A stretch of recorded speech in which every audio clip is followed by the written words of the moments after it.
Allora, ritorniamo qui a noi, no, volevo anche precisare per i nostri telespettatori, il fatto di avere i tre sindacati a livello unitario che hanno una vision comune sotto questi profili che sono socialmente condivisibili perché innegabili, per chiunque si trovi in situazioni di difficoltà, chi ha un'ottima pensione il problema non si pone, si arrangia da sé e quindi stiamo parlando per tutt'altre persone, cioè per i comuni mortali, è molto importante secondo me perché va oltre l'aspetto politico, perché io già immagino la reazione di chi ci ascolta, ma è il sindacato, ma è la CIS, ma è la CGIL, ma è politica.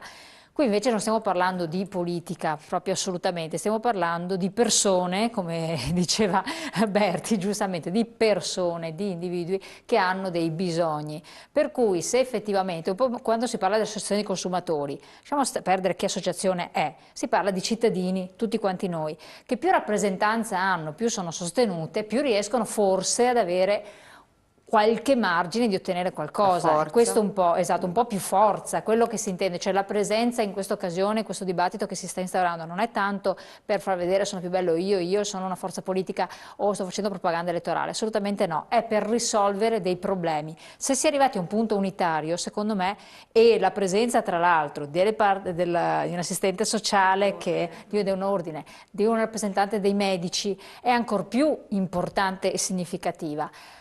A proposito, come medici, io le lancio anche un'altra provocazione, ma non si era fermato il tutto anche perché l'ordine dei medici, anzi i medici avevano chiesto una remunerazione ulteriore per poter essere più interventisti e presenti?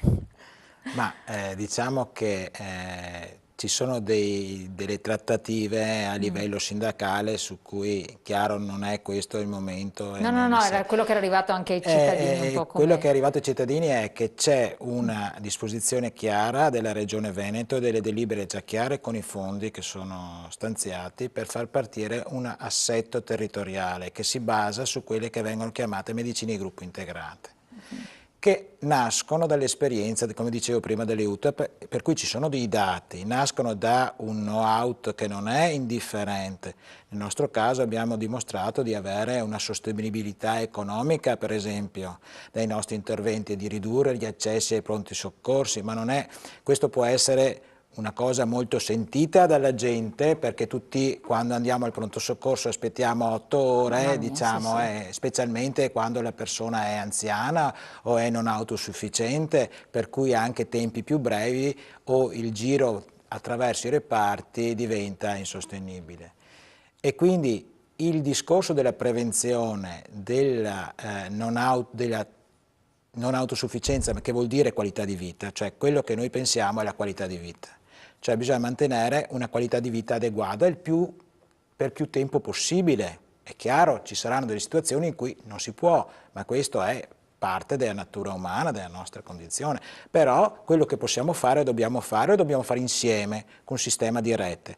Bene, la medicina generale deve attrezzarsi per dare una risposta a questa che è di necessità, è una cosa che deve fare, perché tutto si sta riversando sul territorio, dappertutto si parla che il territorio è quello che deve essere considerato e, come dicevate prima, forse ancora si pensa all'ospedale come risorsa, anche se il territorio per fare ha bisogno di risorse, come tutti, ha bisogno di risorse, ma ha bisogno anche di cultura di questa rete, Bravissimo, bisogna entrare cultura, nella bravo, ho detto una cultura di parola questa rete, sacrosanta, cioè perché bisogna altrimenti la gente non sa crederci. dove sbattere la testa, cioè dove vado a Bisogna parare. crederci e gli stessi attori devono crederci, d'accordo? E questo è un punto Ma voi ci credete importante. come tra gli Ma attori? io le dico, io contatto molti dei miei colleghi e siamo in tanti, sia a Vicenza sia a Regione Veneto, che ci credono e hanno impegnato delle loro risorse da tempo perché ci credono. Per noi lavorare meglio, dare una risposta al cittadino è una nostra soddisfazione. Poi è chiaro, nessuno lavora per non avere nessun tipo di risvolto economico, però prima di tutto viene la salute del cittadino. È proprio per questo che questa organizzazione nelle medicine di gruppo integrate, nelle medicine di gruppo, è quella che dovrebbe dare una maggior risposta che deve essere però non a macchia di leopardo, deve essere più diffusa possibile, se no Condivisa è quindi. chiaro che il centro di eccellenza nulla fa se non dire sono tanto bravi, ma deve essere quella che è chiamata l'equità della risposta e dell'accesso ai servizi. La cura delle malattie croniche, come dicevo prima, è uno dei sistemi che permette di ridurre, di aumentare il tempo prima che la persona arrivi alla non autosufficienza, per dare risposte estremamente adeguate anche sul territorio. Perché a volte in ospedale c'è un po' il giro attraverso i vari reparti, mentre quando una persona è presa in carico totalmente dal medico di famiglia, che è un medico competente e che è il medico di fiducia che conosce la persona, ma anche tutto quello che sta intorno, ecco il sociale, no?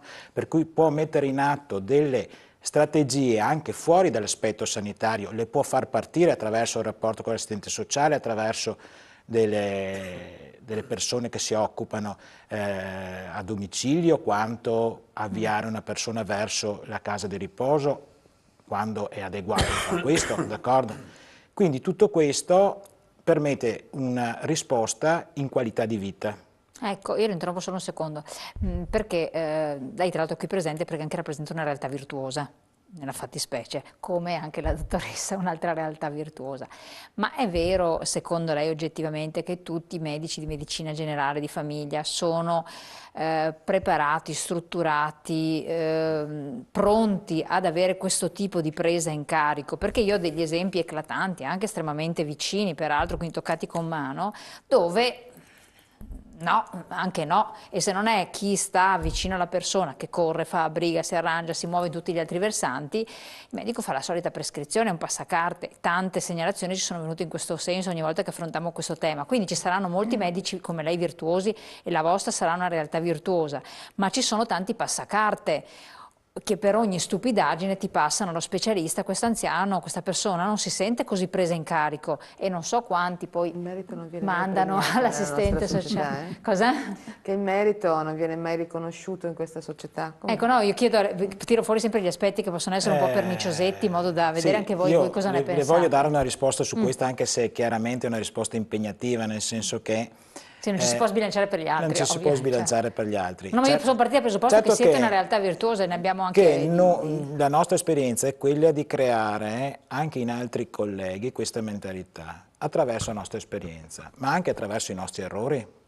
Certo, sì, è bello anche poterli riconoscere. Errori perché abbiamo pagato anche personalmente, quindi sono errori che però ci hanno fatto crescere, ci hanno fatto capire quanto è importante. È importante passare questa cosa anche a altri colleghi. È chiaro che esiste anche uno stato di demotivazione nella categoria anche dei medici per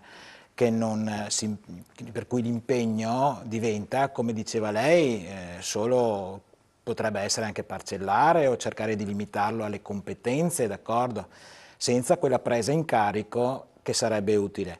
È chiaro che è un percorso anche difficile. Nella crescita di tutti i team ci sono dei percorsi, ci sono gli arrampicatori, cioè quelli che subito si inerpicano e partono, quelli che stanno a metà strada, poi c'è una certa fetta, ma c'è anche un 20% che sta in fondo, aspetta che tutti gli altri facciano qualcosa e poi quando sarà proprio costretti arriveranno, d'accordo?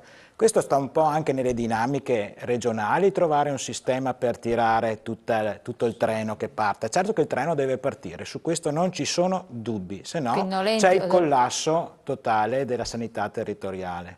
Su questo non ci sono dubbi perché l'ospedale sta riversando e non può più sostenere con la riduzione di posti letto, eccetera, questo tipo di utenti. E bisogna curarli bene perché bisogna dare qualità di vita, non bisogna creare non autosufficienza. Bisogna seguire bene la non autosufficienza, che poi è numerica, ma non sono numeri così grandi rispetto a tutto il resto. Sono numeri che si possono seguire bene, ma quello che conta è l'organizzazione. Chi fa cosa? Infatti. E questo è il punto. Non che ci siano dispersioni, doppie funzioni, lotte intestine e tutte queste cose che qua. Alla fine poi chi ci rimette... chi si rimette poi la persona. Il centro, come diciamo sempre, è la persona, no? Ed è una serie di attori che intorno gira perché la persona abbia, che cosa? Qualità di vita, risposta, quindi, relativamente a quello che si può dare. Fare una battuta. Poi, la battuta sarebbe questa, che così come noi denunciamo il fatto che la Regione non sta governando in un qualche modo, no, questo processo e non fa da stimolo vero, effettivo, la stessa cosa la si potrebbe dire a livello territoriale, perché gli stessi sindaci che avrebbero, no, costituzionalmente il dovere di rispondere rispetto alla costruzione della salute nel proprio territorio, assieme certo alle ULSS e così via, però anche loro sono molto spesso fra quei soggetti, non dico il 20%, ma insomma, fra quei soggetti che attendono che altri partano e poi vedremo. Cioè, davvero ci vorrebbe una comunanza di soggetti di rappresentanza, sindacati, istituzioni, no? Gli ordini. Ma non vi trovate? Cioè, non riuscite guardi, noi a livello territoriale stiamo facendo una fatica boia a incontrare anche i centri servizio, non solo i sindaci o le aziende sanitarie, per andare a discutere di queste cose. Conferma Sperò. No, perché sembra inverosimile per un addetto ai lavoro questa cosa qua. Guarda, sembra impossibile, ma è così. Sì, tanto come la frammentazione. Rita metteva in evidenza la questione dei sindaci, certo, ma potremmo mettere in evidenza i direttori delle ULSS, cioè nel senso che non tutti quanti hanno esattamente la stessa sensibilità e lo stesso tipo di orientamento. Ecco uno dei motivi per cui ridurre il numero delle ULSS darebbe una maggiore omogeneità. Anche quella battuta che ho fatto prima. Questa è una battuta, ma no, seconda, ma c'è un ulteriore problema. Cioè, qual è il fenomeno se non curiamo adeguatamente tutto quanto il problema della non autosufficienza o comunque sia della persona anziana della cronicità? Significa una cosa molto semplice. Le famiglie non hanno le risorse per mettere la persona dentro le RSA, le portano a casa, fanno questo tipo di operazione. Cioè quando c'è l'aggravamento lo si porta in pronto soccorso, i parametri sono tali per cui si deve ricoverare il soggetto rimane all'interno della struttura una settimana, 15 giorni, ritorna a casa, i parametri riscendono e si riaccompagna un'altra volta e si fa come il giro. Risultato, il costo diventa enorme. Infatti. Perché noi pensiamo di risolvere il problema, non è un problema se lo risolve a casa. In realtà poi dopo il meccanismo si vendica attraverso questi elementi. Ma questo lo dovrebbero sapere tutti, lo dovrebbe sapere la politica, lo dovrebbero sapere i sindaci, lo dovrebbero sapere anche i medici che lo sanno. E quello che metteva in evidenza il dottore, cioè gli elementi della cronicità, saranno quei soggetti che diventeranno il 25-30% fra 20 anni, come diceva il mio collega Berti, anche prima nell'andamento demografico, ma però siamo lì e prima di arrivare all'elemento della non autosufficienza c'è tutta quanta la gradualità della cronicità che ci accompagna fino a quel punto. Molti avranno la possibilità di arrivare a un'età avanzata senza questi tipi di problemi, ma una parte significativa e importante avrà queste cose qua. Allora, c'è evidente che c'è un problema di risorse, c'è un problema allora, tanto vale la pena di fare le cose per bene. Io ho un apprezzamento per quelle realtà che oggi si pongono, un passo avanti rispetto al resto. Che caspita. Non capisco in questa situazione gli elementi di resistenza, cioè vai a dire tutti quanti gli elementi corporativi che tendono a salvaguardare il vecchio per non affrontare gli elementi di novità che generano benessere e ricchezza per la popolazione. Allora, tutti quanti dobbiamo cambiare, compreso il sindacato, ma credo che anche le corporazioni dovrebbero mettersi in testa che non ci sono più, le stesse risorse di qualche tempo fa. Infatti.